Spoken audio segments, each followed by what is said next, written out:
Hello everybody, Infosys has released their quarterly results and there are 5 key takeaways for employees like you and me from this quarterly results. And let's get started with the first one, which is related to what is the overall economy saying right now. Yes, in the entire commentary given by the Infosys CEO and CFO, and even to an extent Wipro has released their quarterly results, and the entire commentary from all these folks was related to Fed rate cuts. And what does this mean? US Fed has decided to cut interest rates in the last month, which means your home loans, if they are 9%, now they are available for 8.5%, and the rates are expected to fall down further. And whenever this has happened in the past, the spends on IT has always increased. And why is that? Because your borrowing costs is going down. You have to pay lower interest when you go and borrow money from the bank, and companies in these type of scenarios will go ahead, borrow money and spend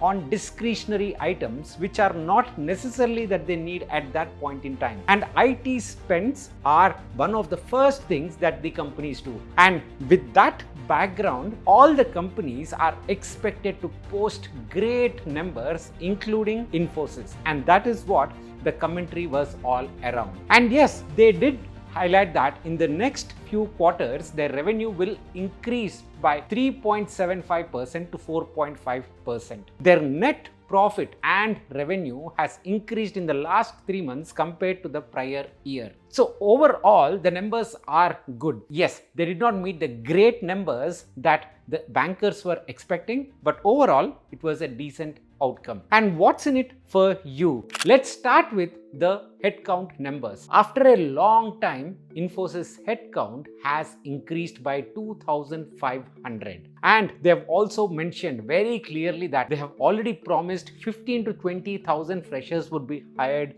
in this year. And a part of that promised number are already hired. And they said we will complete the hiring of all these guys, 15 to 20,000, and even the prior offer letters will be honored and they will be recruited by end of March or April. So looks like all in all a great news for the IT sector employees. And it's not just stopping at recruitment. They also highlighted that they are looking to identify the talent pool which can work on emerging sectors like cloud, cybersecurity, generative AI, and initiating a new program within the company called as Power Program, and through which they will identify the talent, potentially pay them more salaries and make them work on these cutting edge technologies. So again, great news. Before we go into the next section of the video, a quick shout out to our sponsors, Odin School. Odin School, in collaboration with E&ICT Academy, IIT Guwahati, has launched DevOps and Cloud Computing course. It's a 6-month instructor-led course where you will be learning from the basics of cloud computing to the advanced AWS core services. And by the end of the course, you will be able to build AI workflows with AWS services. You will end the 6-month course with a capstone project combining Linux, AWS core services, and AI solutions. Once you complete the course, you will get the alumni status from E&ICT Academy, IIT Guwahati, and along with the alumni status, you will also get a course completion certificate. Not just that, you are also eligible for the 2-day immersive program at IIT Guwahati campus. The course is taught by the mentors from the academic world and also experts from the industry. Once you complete the 6-month program, you will be eligible to apply for the 500 plus hiring partners at Odin School, and also the holistic support will continue for 2 years. You can specifically target roles such as site reliability engineer, DevOps engineer, and cloud solutions engineer. The course fee is 1,20,000 plus GST. You have options to pay through EMI and scholarships are also available. A highly recommended program, so please do go ahead, check out about the program through the link in the description. And now coming back into the video, which is around utilization of the employees. The utilization right now is at an all-time high. And what does this mean?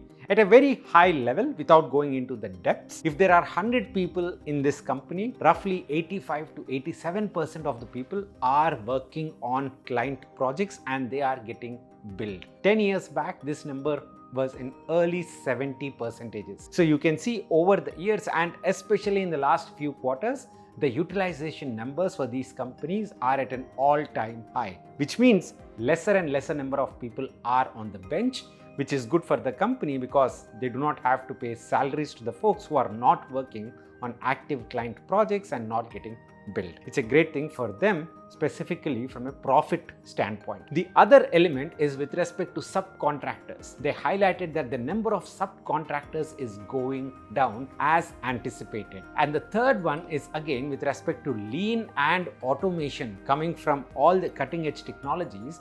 The overall workflows are becoming more and more streamlined so that less people can do more work. And they have already mentioned that all these three things under Project Maximus, which is utilization, lean and automation, and the third one, subcontractors, all of them are giving positive results. The next point that both Infosys and Wipro have also emphasized is very clearly on which industries are growing. Infosys specifically gets a lot of its revenues from the financial services sector, and they did mention that the discretionary spending is actually increasing in the financial services sector, especially in the US. And with the Fed rate cut, this is only going to get better for the overall industry. However, there was also caution with respect to all the other industries where the primary spend is with respect to cost takeout.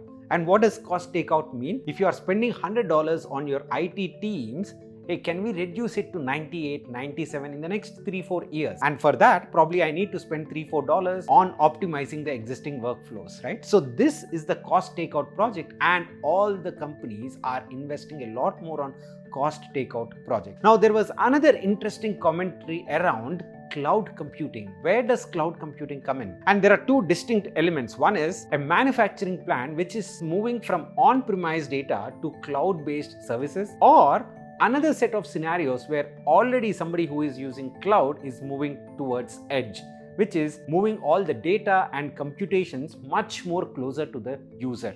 And in both of these scenarios, one could come under cost takeout and the other could come under discretionary spends. So irrespective of the scenarios, cloud is still moving forward. And on the other end, generative AI as well is moving forward in three fundamentally distinct directions. Number one is small language models, which are based on proprietary data sets from companies like Infosys themselves. And the second one is multi-agent solutions. Rather than having one chatbot as an assistant, you are building workflows with multi-agents. So the entire workflow can be automated by itself. And the third one is the enterprise level platforms developed through GenAI. And the Infosys CEO mentioned very clearly that all these three fronts are moving forward through their GenAI capabilities. And I would assume this to be exactly similar for any company that you take right now. So literally the writing is on the wall. There are definitely a lot of cutting edge technologies, cloud, cyber, generative AI.